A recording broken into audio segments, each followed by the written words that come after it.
done with these pigeons is we've dried them off and we've filled them. I found some of this strawberry gum when I was over here, like eucalyptus. It smells really nice. And the biggest, when you're trying to age meat, because when you age meat, it gives it flavour. The biggest thing you've got to try and keep out of aged meat is moisture. And moisture makes things go off. That's why dry aged beef works for 80 days. If there was moisture on it, the beef would go off and go slimy. So what we've done here, we've toasted some hay in the oven with some herbs. That's going to have some warm.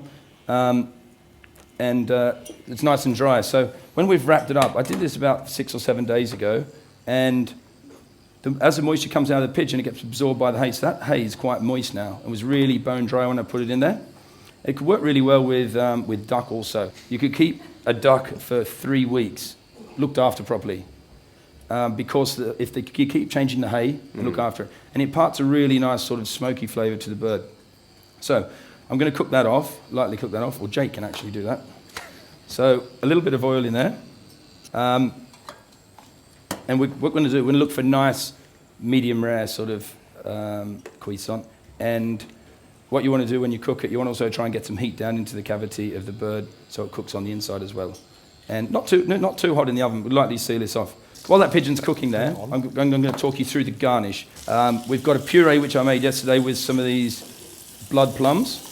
At the moment we've got forced rhubarb in season, so we're using it with rhubarb. It would have been cherries in a different time of the year. I think that's what's really nice is you can move through a same dish, you can move it through 3 or 4 different types of fruit in one season. And you're looking for a mixture of sweetness and acidity there? Is that why you've chosen those particular fruits? Yeah. Obviously things like plums are quite sweet, so I cook these with a thing called rosella, which is a bit like a hibiscus flower, a dried hibiscus flower.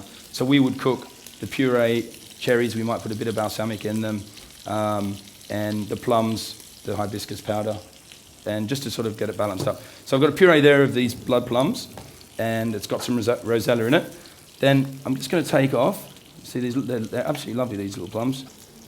So these are pigeon legs, and any bird like pigeon, when you roast them, the legs are tough. Like when you roast a duck at home, it sort of doesn't work out quite right because when the breast is perfectly cooked, the legs are undercooked.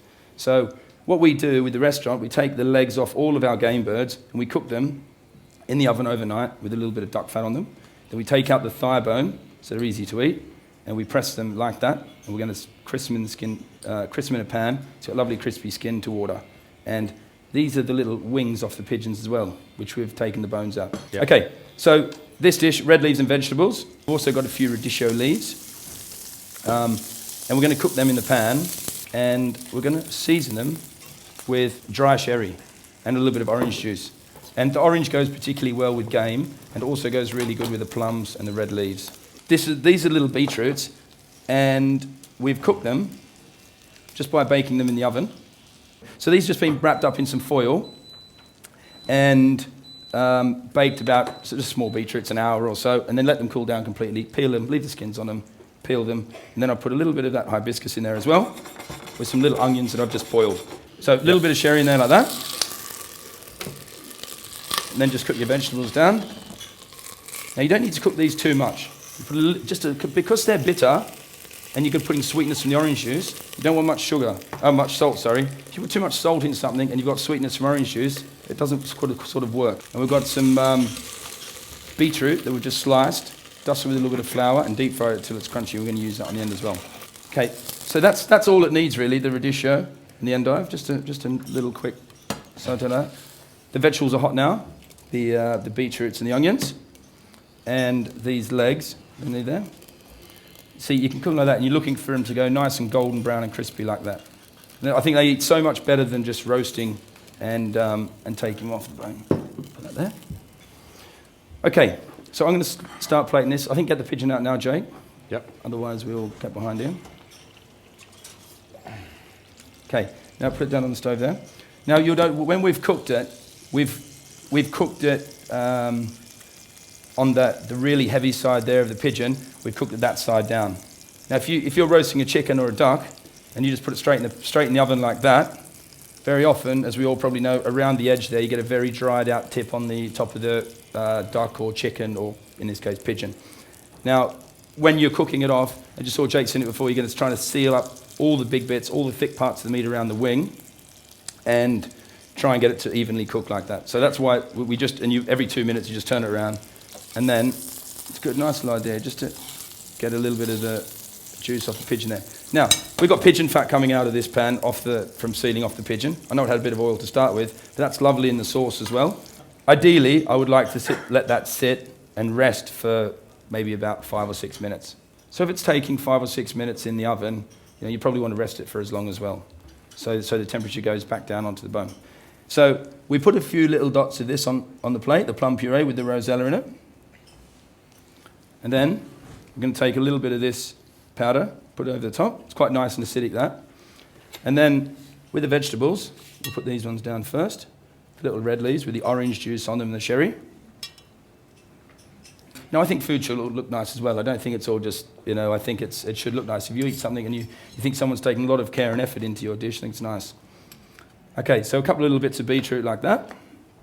Then these are the little onion shells that have been cooked in the rosella. Okay, so the onions are on there.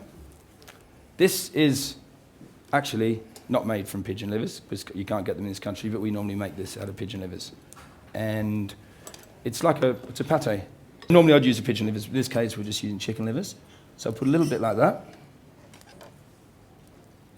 Now the pigeon, the little legs, which are crispy, you'll see they're crispy and lovely. You can pick them up by the little ankle there and eat them, like a little bit of finger food. And then we're going to use, this is the root of a licorice plant. Okay, so we put the 2 wings on a stick there. Then I like to carve the pigeon, especially sometimes it can be a bit tough. I like to carve the pigeon and then lay a couple of little bits around like that.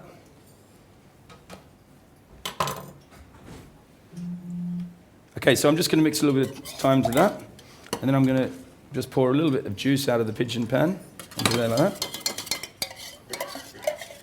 And then I'm going to put some sauce on there.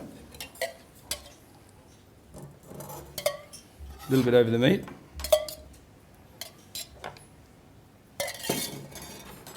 Okay, and then we just get a couple of these beetroot crisps. And then I love a bit of texture in food. I hate soggy food, so I like little interesting things like that. It gives you a bit of texture when you're eating it. And then I just put a little bit of sauce on the little wing kebab. And that's the pigeon with hibiscus and plums.